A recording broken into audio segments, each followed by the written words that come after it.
Chapter 10. Light on Acts and Their Consequences. One of the commonest excuses for wrongdoing is that, if right were done, calamity would ensue.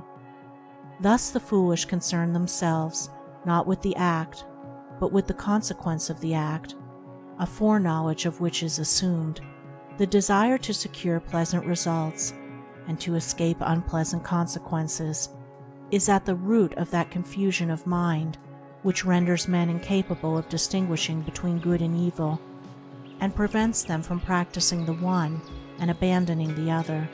Even when it is claimed that the wrong thing is done not for oneself, but in order to secure the happiness of others, the delusion is the same, only it is more subtle and dangerous.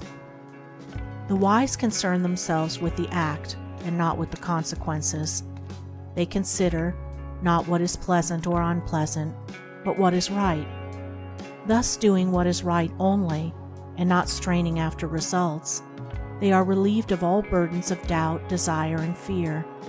Nor can one who so acts ever become so involved in inextricable difficulty, or be troubled with painful perplexity.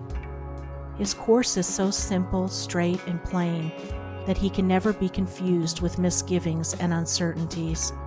Those who so act are said by Krishna to act without regard to the fruits of action, and he further declares that those who have thus renounced results are supremely good, supremely wise. Those who work for pleasant results only, and who depart from the right path when their own or others' happiness appears to be at stake, cannot escape doubt, difficulty, perplexity, and pain. Ever forecasting probable consequences, they act in one way today and in another way tomorrow.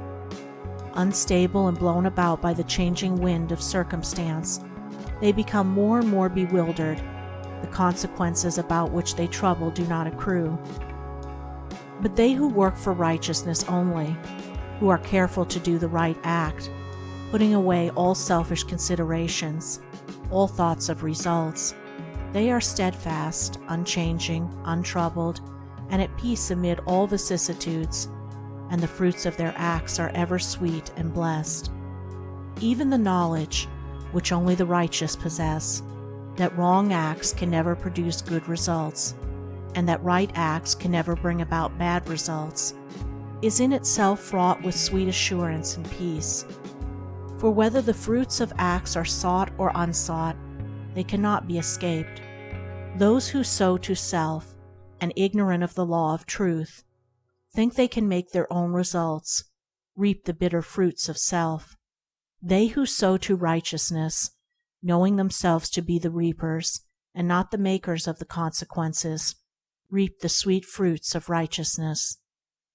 Right is supremely simple and is without complexity. Error is interminably complex and involves the mind in confusion. To put away self and passion and establish oneself in right doing, this is the highest wisdom.